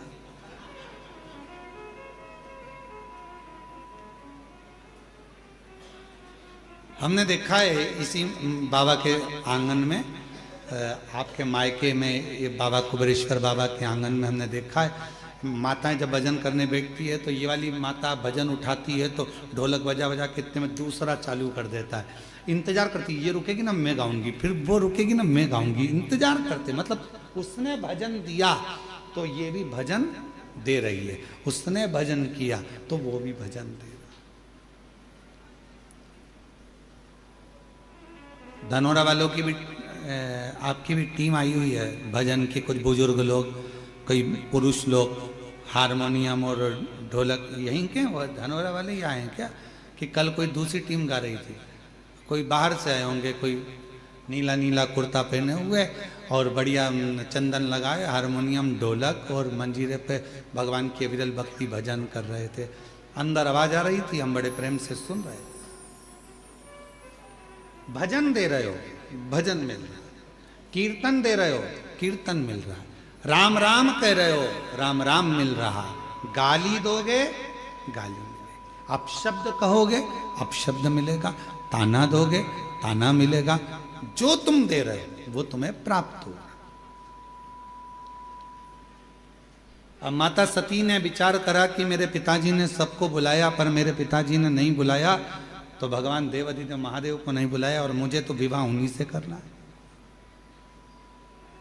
मुझे तो उन्हीं के साथ विवाह करना है। मेरा विवाह तो केवल मेरे को शिव जी के साथ ही करना है, भगवान शंकर जी के साथ ही करना है। पर मेरे पिताजी ने तो बुलाया ही नहीं है, उनको निमंत्रण ही नहीं दिया है मेरे पिताजी ने तो देवादिदेव महादेव को। और दक्ष प्रजापति ने नगर के शिल्पकारों को बुलाया जो मूर्ति बनाते थे,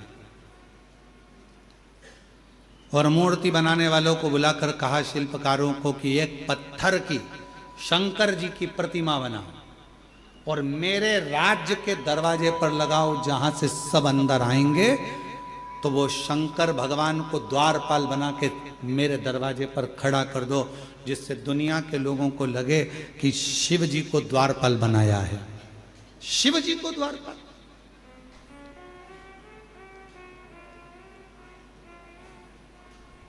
शिल्पकारों ने समझाया दक्ष प्रजापति को, ये क्या कर रहे हो,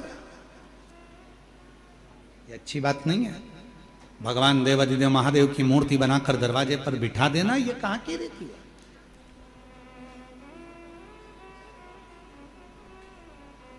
एक शिल्पकार आया, उसने समझाया, दूसरा शिल्पकार आया, उसने समझाया, तीसरा शिल्पकार आया, उसने समझाया, सबने समझाया, पर कोई समझे। इस व्यासपीठ से एक निवेदन करूं आप सबसे,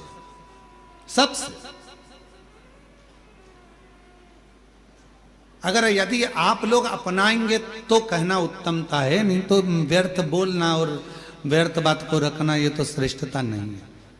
कर सकते हो क्या आप लोग जो हम बोलने जा रहे हैं? किसी के घर अब शादियों का सीजन चालू होगा और शादियों के सीजन में शादी जब होती है बड़े बड़े गार्डन में, बड़े बड़े गार्डन हैं, होटल हैं, धर्मशाला हैं, जहां विवाह होता है, जहां से लोग एंट्री करते हैं, अंदर प्रवेश करते हैं, वहीं पर अंदर आने की जगह पर भगवान की मूर्ति आजकल गार्डन वाले फिट कर देते हैं। बोलो सही है कि गलत है?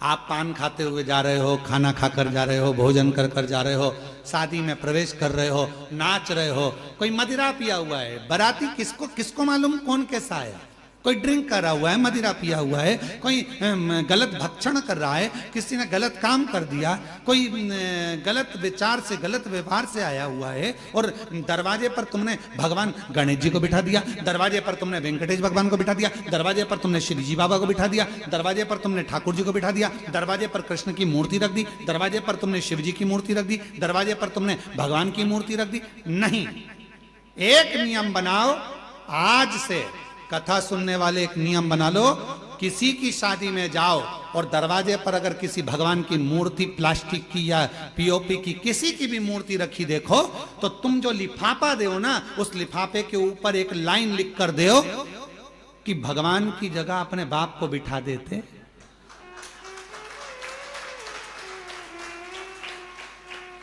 परमात्मा को दरवाजे पर तुम्हारी अगवानी करने के लिए बिठाया।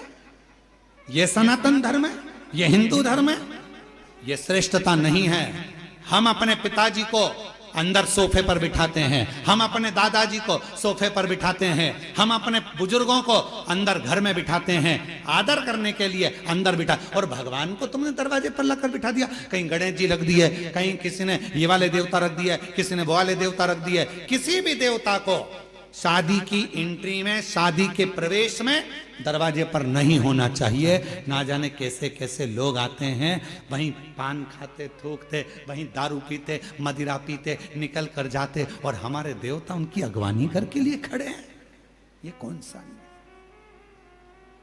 ये ठीक नहीं, गला पकड़ रहा है, ये श्रेष्ठता नहीं है, ये ठीक नहीं।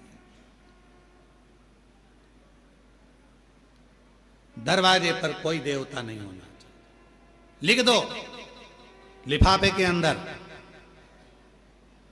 अंकल जी हम आपकी शादी में आए थे, बेटे की शादी आपने करी, पर हमको अच्छा नहीं लगा, आपने भगवान को दरवाजे पर द्वारपाल बनाकर बिठा दिया, ये हमको ठीक नहीं लगा। जब 25-50 लिफाफों पर ये लिखा रहेगा, तो अगली बार शादी करने वाला सबसे पहले कान पकड़ेगा और भगवान की मूर्ति को दरवाजे पर अगवानी करने के लिए द्वारपाल बनाकर नहीं। हम सुधरेंगे, जम के बोलो, हम सुधरेंगे, युग सुधरेगा। पहले सुधरना हमें अपन को पड़ेगा। एक नियम, शादियां चालू होगी, 11 के दिन देव उठ जाएंगे, विवाह चालू हो जाएंगे। आप सब जितने आस्था चैनल पर कथा सुन रहे हो, जितने फेसबुक यूट्यूब पर कथा सुन रहे हो, जितने पंडाल में बैठकर कथा सुन रहे हो, बिना संकोच के कोई टेंशन मत लेना कि कोई क्या कहेगा। आग लगे बस्ती में, अपन रहो मस्ती में, क्या किसको रोइए, चादर तान के सोइए। तो अपने को टेंशन लेना नहीं, टेंशन दे के चलो पर लेके मत चलो। अपने को टेंशन नहीं लेना।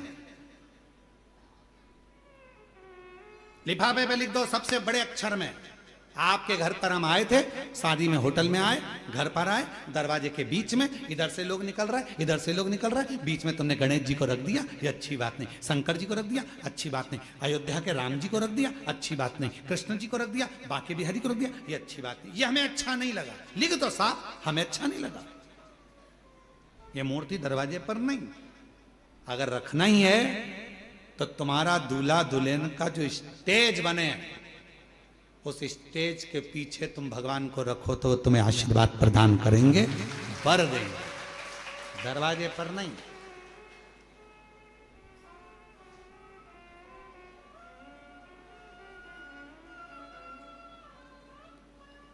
थोड़ा सुधार, और यदि थोड़ा सा भी हम अपनी जिंदगी में सुधार लाएंगे, हम अपने जीवन में थोड़ा सा भी सुधार लाएंगे, हम अपनी जिंदगी में थोड़ा सा भी अगर सुधार लेकर आएंगे, तो ये निश्चित है कि हमारा प्रदेश, हमारा देश सुधरेगा जरूर। थोड़ा सा सुधार। क्या करा दक्ष प्रजापति ने? शिल्पकारों को बुलाया, और शिल्पकारों को बुलाकर उन शिल्पकारों को बुलाकर शिव जी की मूर्ति, शिव जी की प्रतिमा बनवाई, शंकर जी की प्रतिमा।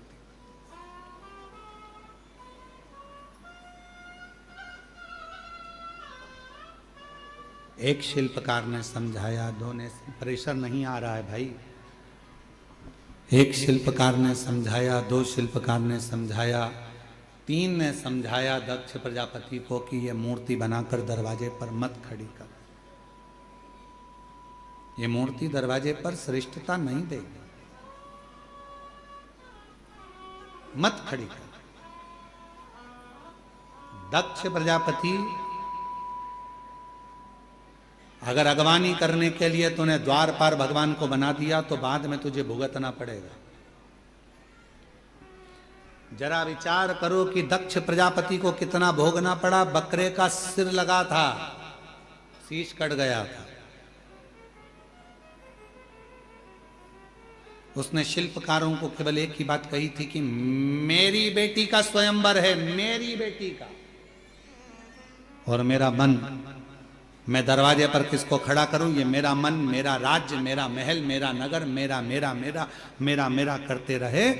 और जब दक्ष प्रजापति का सिर कट गया तो बकरे का सिर लगाया। किसी ने पूछा किसका लगाओ, तो कि बकरे का लगाओ। क्यों? क्योंकि दक्ष प्रजापति कर रहा था कि मेरी बेटी का स्वयंवर, मेरा महल, मेरा नगर।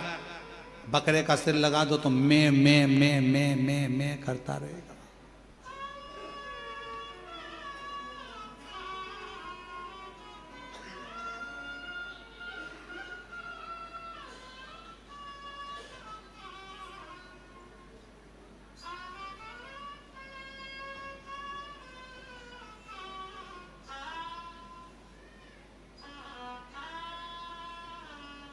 दुनिया में मैं शब्द, मेरा, मैंने करा, मैंने करा, मैंने करा, मैंने करा, नहीं।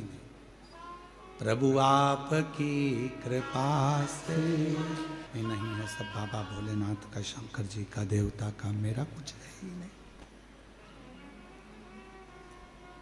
मेरा खुद का कुछ भी नहीं है, जो कुछ भी है सब तेरा।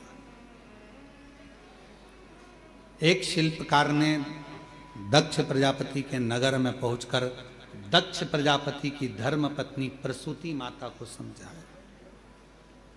मां प्रसूति के पास पहुंचे, और मां प्रसूति के पास पहुंचकर माता प्रसूति से कहा कि दक्ष प्रजापति जो ये कर रहे हैं कि भगवान शिव की मूर्ति बनवाकर दरवाजे पर खड़ी कर रहे हैं, ये श्रेष्ठ नहीं है, ये श्रेष्ठ नहीं है। मना करो उनको। माता प्रसूति जी दक्ष प्रजापति को, माता प्रसूति जी ने दक्ष प्रजापति के पास पहुंची, और मां प्रसूति, ये नहीं चल रहे हैं, तुम्हारे उधर की आवाज बढ़ रही, जिसका रिटर्न आ रहा है, स्पीकर और ये वाले भी बंद पड़ रहे हैं क्या? माता प्रसूति दक्ष प्रजापति के पास पहुंची, और दक्ष प्रजापति के पास जाकर माता प्रसूति ने समझाया, कहा स्वामी मेरा एक कहना मान लीजिए, मेरा निवेदन स्वीकार कर लीजिए। क्या निवेदन है? निवेदन केवल इतना है कि भले आप शिव जी को स्वयंवर में बुलाएं ना बुलाएं, ये अपनी जगह पर है, पर शंकर भगवान की मूर्ति बनाकर दरवाजे पर द्वारपाल बनाकर ना बिठाएं।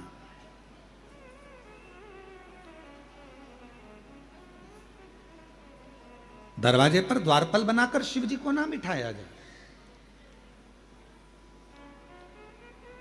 आप बुलाएं, निमंत्रण दें ना दें, आप स्वयंवर में बुलाएं ना बुलाएं, ये आपके ऊपर निर्भर करता है, पर शिव जी को द्वारपाल ना बनाए। भगवान शंकर को द्वारपाल बनाना ये श्रेष्ठता नहीं है, आप मत बनाइए। पर दक्ष प्रजापति के भीतर कल आपको कथा में कहा था कि अलमारी में सामान पड़ा है, शंभु शंभु शंभु शंभु शंभु शंभु। कल कथा में कहा था कि अलमारी कपड़ों से भरी पड़ी हुई है, उस अलमारी में नए कपड़े रखना है तो अलमारी के कपड़ों को खाली करना पड़ेगा। कपड़े खाली होंगे तब दूसरे कपड़े अलमारी के अंदर जाकर रखाएंगे।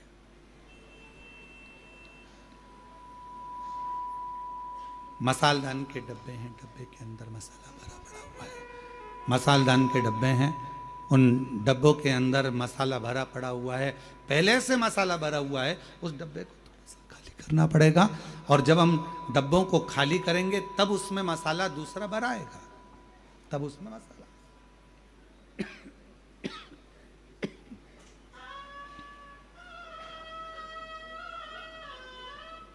उसी तरह शिव महापुराण की कथा कर रही है, भगवान शंकर का चरित्र कर रहा है। शिव महापुराण की कथा कर रही है कि अपने भीतर की अभिमत्ता, अपने भीतर का अभिमान, अपने भीतर का हम, देवादिदेव महादेव की कथा कर रही है। शिव महापुराण की कथा वर्णन कर रही है। भगवान देवादिदेव महादेव को भगवान शंकर को द्वारपाल बनाकर खड़ा कर, और जैसे ही द्वारपाल बनाया गया, शिवजी की मूर्ति को शिल्पकारों ने तराश कर द्वारपाल बनाकर दरवाजे पर खड़ा कर दिया। दरवाजे पर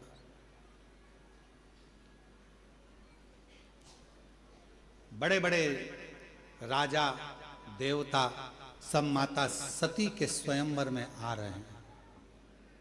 माता सती के स्वयंवर में सब प्रवेश कर रहे हैं, सब आ रहे हैं। दरवाजे पर देखते हैं कि भगवान शंकर को खड़ा करा है। दरवाजे पर देखते हैं कि शिवजी भगवान शंकर के स्वरूप को, भगवान शंकर की प्रतिमा को दरवाजे पर खड़ा किया। शंकर जी की प्रतिमा दरवाजे पर खड़ी है, शिवजी का स्वरूप दरवाजे पर खड़ा हुआ है, भगवान शंकर का प्रतिबिंब स्वरूप दरवाजे पर खड़ा है। जो विद्वान देव थे, भगवान विष्णु तो अंदर प्रवेश कर रहे थे, पर भगवान नारायण अंदर प्रवेश नहीं करे। जो शंकर भगवान को दरवाजे पर देखा तो भगवान नारायण वापिस चल दिए, वापिस पुनः फिर चल दिए। ब्रह्मा जी ने देखा कि दरवाजे पर शिवजी खड़े, ब्रह्मा जी भी वापिस आ गए। कुछ देवता अंदर जाकर बैठे, बाकी के सारे देव वापिस पुनः अपने अपने धाम को, अपने अपने घर को वापिस आ गए, अपने अपने धाम को वापिस आ गए।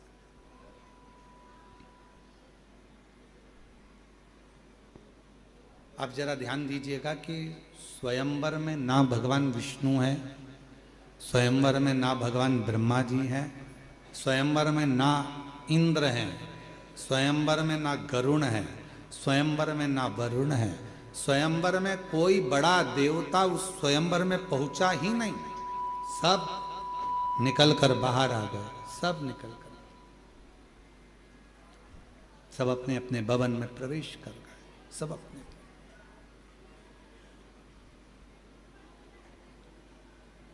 माता सती माला लेकर आ रही है। जैसे ही स्वयंवर में माता सती ने प्रवेश किया और माता सती जैसे ही माला लेकर प्रवेश करी, सती माता ने देखा कि पिताजी ने सबको बुलाया पर मेरे शिव को नहीं बुलाया, और उन्हीं को ही तो मुझे माला पहनाना।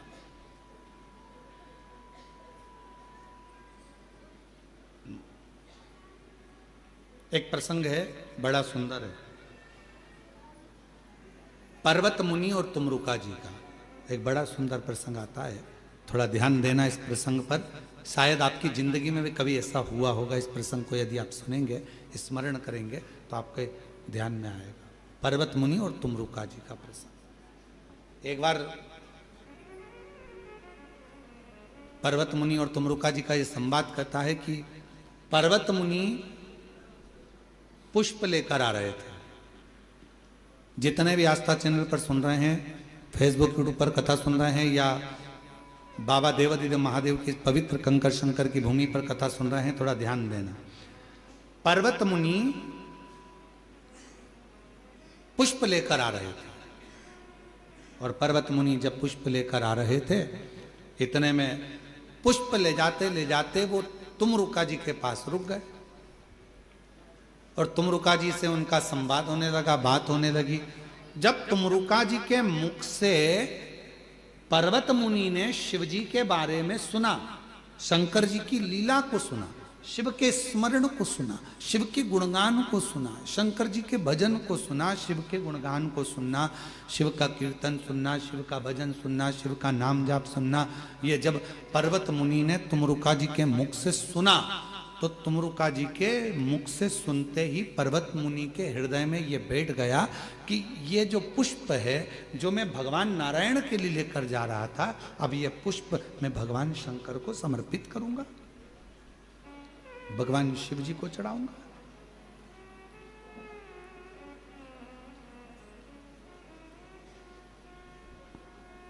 पर्वत मुनि ने पुष्प लिए और पुष्प लेकर भगवान देवादिदेव महादेव को चढ़ाने के लिए चले। तुमरुका जी ने पर्वत मुनि को रोका, ये पुष्प कहां लेकर जा रहे हो? तो कहा ये वाले जो पुष्प हैं मेरे पास में, ये तो मैं भगवान विष्णु के लिए लेकर जा रहा था। अच्छा, तो अब ये पुष्प कहां लेकर जा रहे हो? तो कहा इस पुष्प में से थोड़े से पुष्प में देवादिदेव महादेव को चढ़ा दूंगा। थोड़ा ध्यान देना कथा पर। तुमरुका जी ने पर्वत मुनि से कहा, यदि तुम पुष्प तोड़ कर लेकर आए, उतार कर लेकर आए, किसके लिए? जम के बोलो, भगवान विष्णु के लिए। अब तुम क्या कर रहे हो कि इस पुष्प में से मैं थोड़े से पुष्प भगवान शंकर को चढ़ा दूंगा। तुमरुका जी ने कहा, तुम्हारा वो पुष्प अब शिव स्वीकार नहीं करेंगे।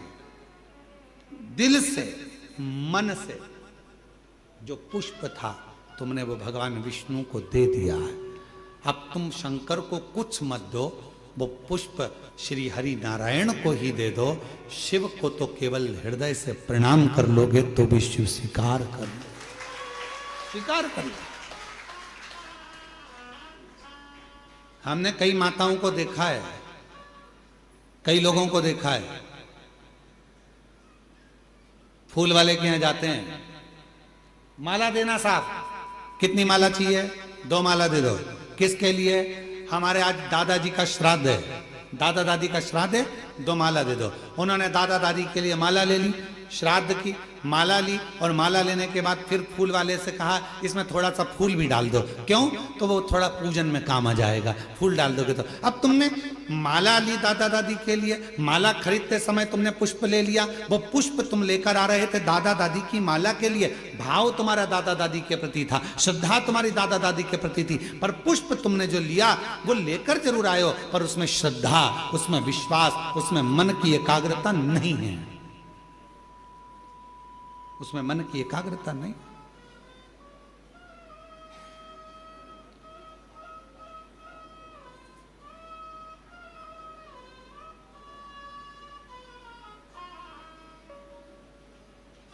वो भाव एक शिवाय शिवाय नमः शिवाय, हरे हरे भोले नमः शिवाय, विश्वेश्वराय शिव विश्वेश्वराय, हरे हरे भोले नमः शिवाय, नमः शिवाय नमः शिवाय, हरे हरे भोले शिवाय, नमः शिवाय नमः शिवाय, हरे भोले नमः शिवाय।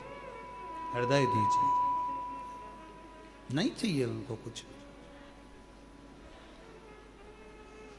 दरवाजे पर भगवान शंकर हैं, शिव की प्रतिमा है, और दरवाजे पर जब शिव जी की प्रतिमा है, सती मैया ने देखा कि कहीं शिव नहीं, सती मैया देखी कि कहीं शंकर नहीं, शिव नहीं,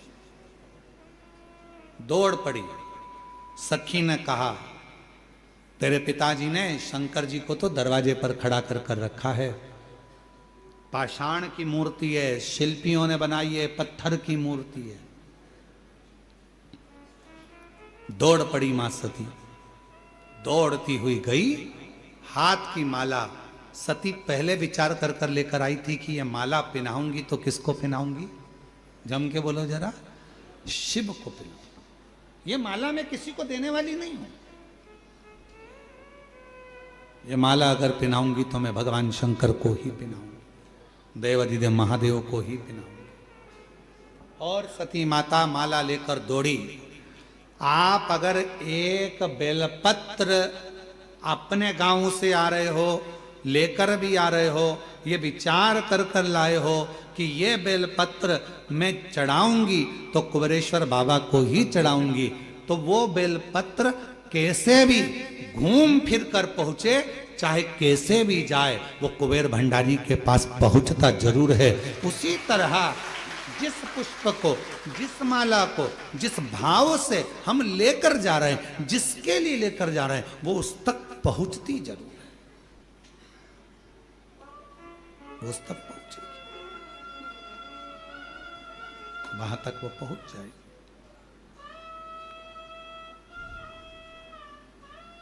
बस आपका हृदय, आपका मन, आपके हृदय की शुद्धता, आपके मन की पवित्रता, शुद्धता, ये भीतर से हो, मन से हो।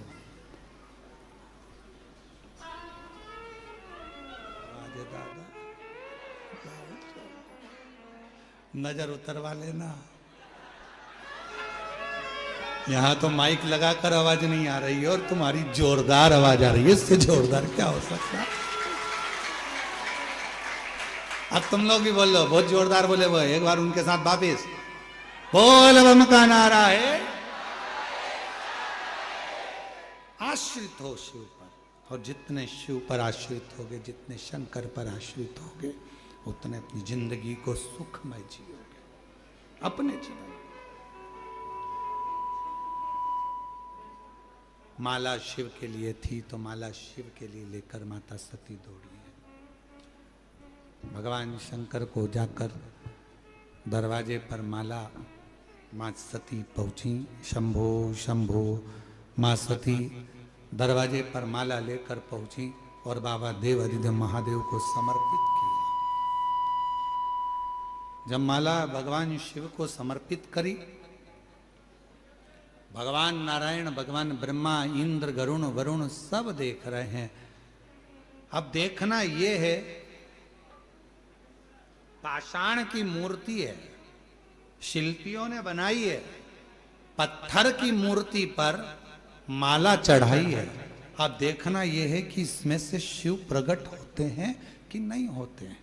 देखना यह है कि भगवान शंकर इसमें से प्रकट हो रहे हैं कि नहीं हो रहे हैं, इसमें से भगवान शिव आएंगे कि नहीं आएंगे। देखना तो ये, समझना तो ये। पिला दी माला, भगवान शंकर के गले में माला पिलाई, और जैसे ही शिव जी के गले में माला आई,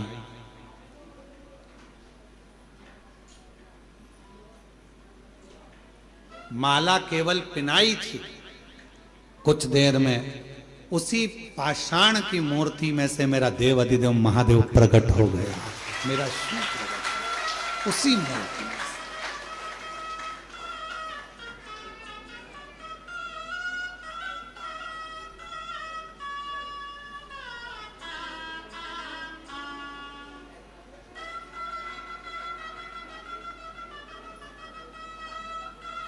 उसी पाषाण की मूर्ति में से भगवान शिव प्रकट हो गए। जो दुनिया के लोग कहते हैं क्या कंकर में शंकर है, जो दुनिया के लोग कहते हैं क्या पत्थर में भगवान है, जो दुनिया के लोग कहते हैं कि कुबेरेश्वर धाम का एक कंकर शंकर का प्रतिबिंब होता है, हम उनसे निवेदन करेंगे, अगर दिल से तुमने कुबेरेश्वर धाम पर आकर बाबा कुबेर भंडारी के कंकर की पूजन करी है, तो वो शंकर बनकर तुमको जिंदगी भर निभाता जरूर है। पूरा जीवन, पूरी जिंदगी मेरा देवाधिदेव महादेव निभाता जरूर है। ये कोई रिश्ता आज का नहीं है, ये रिश्ता पुराना।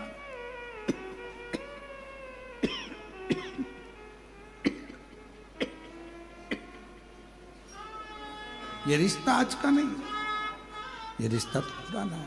डीले डालो, डीले थोड़ा सा, ये रिश्ता पुराना है। आज का संबंध नहीं है, भोलेनाथ जी से संबंध पुराना है, पुराना संबंध। हम आपसे पूछें, एक बात बताओ, तुम बिना बुलाए किसी की शादी में चले जाते हो क्या? बोलो बोलो। नहीं।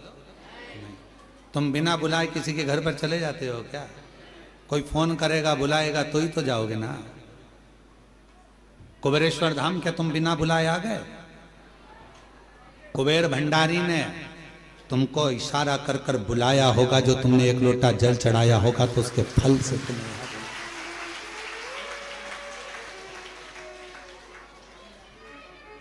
तेरी कृपा बिना ना हिले एक भी अणु। जब एक अणु नहीं हिल सकता तो तुम अपने घर से कैसे हिल गई? विचार करो, तुम अपने घर से कैसे हिल गए?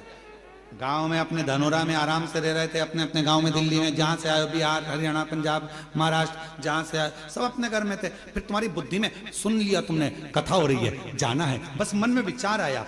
फिर मन में विचार आया, तुम शिव जी को जल चढ़ाया दूसरे दिन। अब मन कर रहा है एक बार चली जाऊं कुबेरेश्वर धाम, मन कर रहा था, तुमने किसी से कहा नहीं है। फिर धीरे से प्लानिंग बनी। जो आने, तुमने भी देखा होगा दामोदर प्रसाद जी, जो आने वाले थे वो तो बेचारे धनोरा में ही रहेगा, उनकी जगह दूसरे टिकट में आ गए। बोलो सही है कि गलत है? आना किसी को था, आ कोई गया। अब जरा विचार करो, क्यों? क्योंकि उसका फोन यहां से उसके लिए नहीं गया था। मेरे कुबेर भंडारी को जिसको बुलाना था उसको सीट पर बिठा कर बुला लिया। वो सोचता, ये वो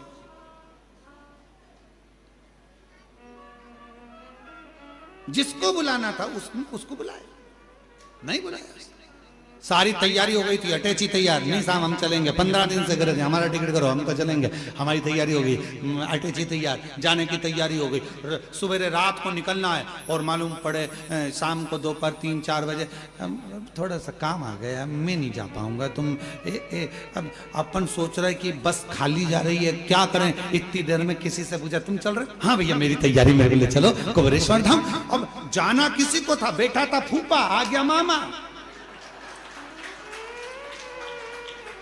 जाना किसी को बुला के। इसलिए शंकर की कथा सुनते हो, तुम शिव जी के पुराने संबंधी हो, रिश्तेदार हो, इसलिए शिव कथा में तुम्हारा मन लगता है, तुम शंकर तक पहुंच जाते हो। ये शिव की कृपा से माता सती ने शिव जी के गले में माला पहनाई, शंकर जी प्रकट हुए, शिव जी ने अपने गले की माला निकाल कर मां सती को पहना दी। मंगल विवाह सती और शिव का हो। भगवान शिव सती पधार रहे हैं, जोरदार ताली बजाकर उनका स्वागत करिए भगवान शंकर और सती का।